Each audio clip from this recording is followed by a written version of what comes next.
Okay, so today we are diving into a heavy one, how substance abuse can really mess with romantic relationships. Yeah, it's a tough one. We've got this deep dive called Love and Addiction, which when you say it out loud, kind of ironic, don't you think? You said it. It's like, can those two things even exist together? Right. So when we talk about defining substance abuse, what stood out to you? It's not just someone struggling by themselves, is it? No, not at all. And that's what the deep dive really got me thinking about.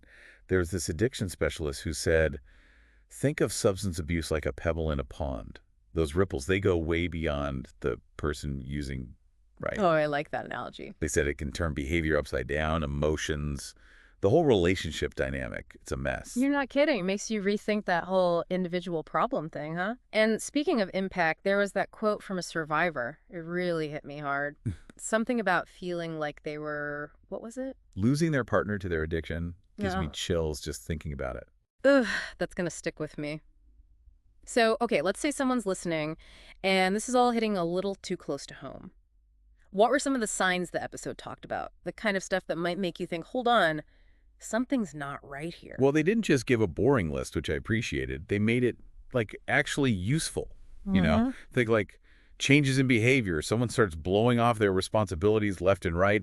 Even physical stuff can be a tip off. Okay, so what, like they just stop caring about how they look all of a sudden? It can be that, yeah, or just like they don't have the same energy. Maybe they're not eating like they used to. Their sleep's all messed up. It's like you're putting together a puzzle, but the picture isn't pretty. Oh man, that's a really good way to put it. And they kept saying how important it is to catch those early signs, not just for the person using, but for both people in the relationship to get help. Yeah, you're not wrong. Because early on, those signs can be easy to miss, right? You might even explain them away like, oh, they're just stressed or whatever. Exactly. And the deep dive made it clear these changes don't automatically mean it's addiction, but they're like a giant flashing neon sign screaming, time to talk, and tread carefully. Yeah, good advice. Be proactive, but don't jump to conclusions, right? Yeah. But how do you even start that conversation? It's not exactly like, hey, want to grab takeout? No kidding. This is where love and addiction really came through with some super practical communication tips. First up, set the stage. And no, I don't mean candles and Barry White. Yeah. More like pick a calm time, a private place, definitely not during a fight. Right, you don't want it to feel like an ambush. They actually had it to think of it like a neutral corner. Oh, like in boxing. Exactly. Which I thought was kind of funny, but also true. Yeah, I get it. No one's on the attack, it's more about coming together. So neutral corner, check. What else did they suggest? Statements. This is huge E. Ditch the blame game and focus on how their actions are impacting you directly. So instead of you always come home late, it's more like when you're constantly late, it makes me feel unimportant or something like that. Bingo. You got it. And last but not least, never underestimate the power of compassion, Compassion. Okay, I like the sound of that. right? They have this relationship therapist who said something like, addiction is complicated, no doubt, but approaching it with love, concern, not judgment. That's key EY. Love, concern, not judgment. I'm writing that down. It's almost like, what, a mantra, like you said, ditching the blame game and being there for them, even though it's hard. Exactly. It's about being on the same team, not going on the attack, which is way more likely to get you both somewhere good. Couldn't agree more. And I like how they talked about fostering a supportive environment because it really emphasizes how substance abuse doesn't just hurt the person using, it throws the whole relationship out of whack. For sure. It's like the relationship itself gets thrown into Yeah, this spin cycle, you know? totally. And it needs healing just as much as the individual does. Absolutely. And that's where seeking help together comes in, Yeah. right?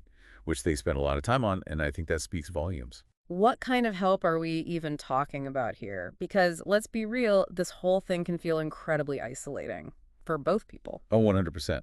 They talked a lot about couples therapy, which makes sense, right? Yeah. Having a professional in your corner to help you navigate those tough conversations, it could be a game changer.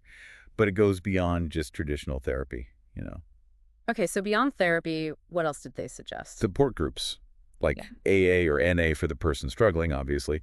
But they also said individual therapy for both partners can be huge EE. What, really? Even for the person who's not using? Yeah, because it lets each person process their own stuff, Yeah. their emotions, their own coping mechanisms.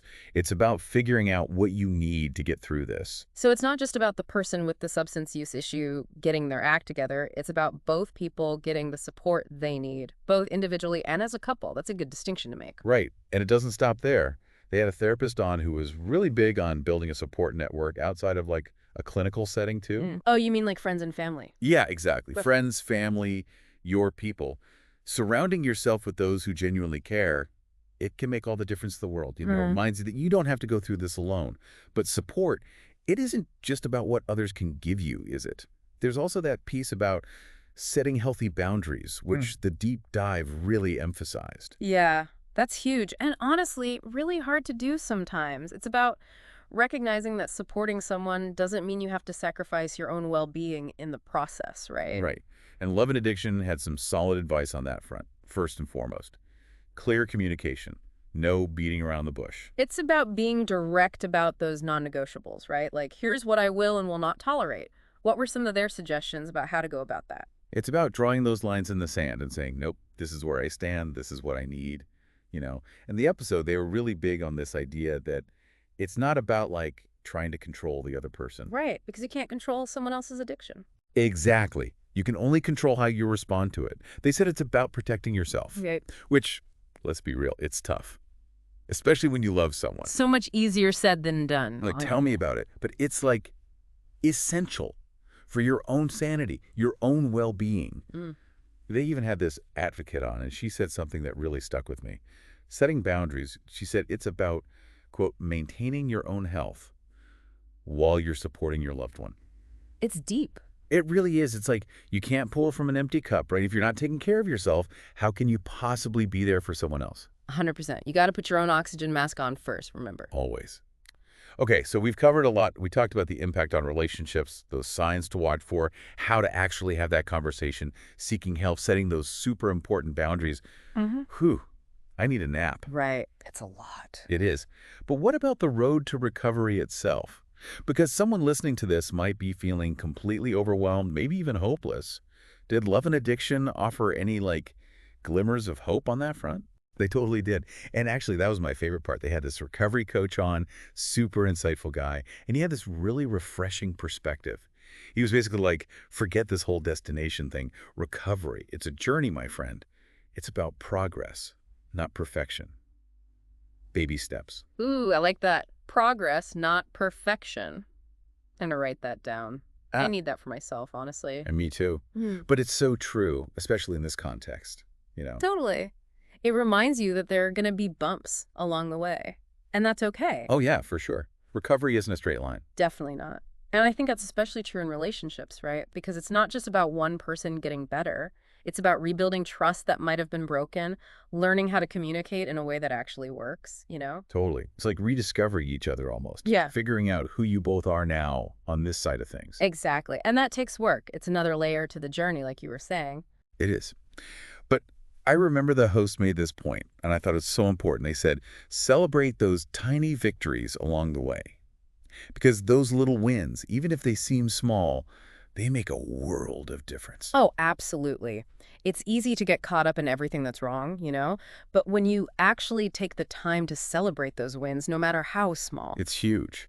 For both of you. it shifts your whole perspective. And exactly. Instead of focusing on what's broken, you're like, hey, we did something good. We're making progress. Yeah. And that shift, that can be so empowering.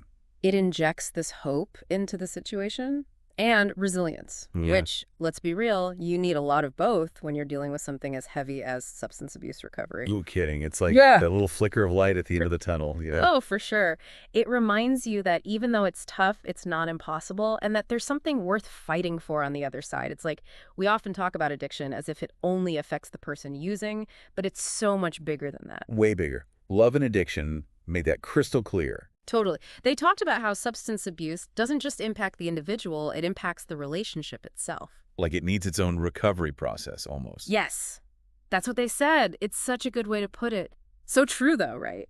It's huge EE. Mm-hmm. And honestly, I think it's often overlooked. Yeah, we tend to focus so much on the person using, which, don't get me wrong, it's important. Of course. But the relationship itself, it's been through the ringer, too. It's Oh. been stretched, tested, maybe even broken. Absolutely. Oh. And it needs healing just like anything else that's been hurt. Exactly.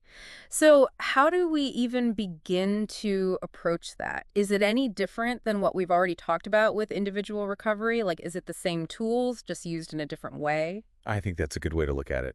It's about taking those individual steps, the communication, the boundaries, the support, and applying them to the relationship as a unit. As its own entity, almost. Right. Like, remember that quote from The Survivor about feeling like they were losing their partner to the addiction? Oh, yeah, that was powerful. That's the thing. If we only focus on one person's recovery, we miss this whole other part of the equation. The relationship itself.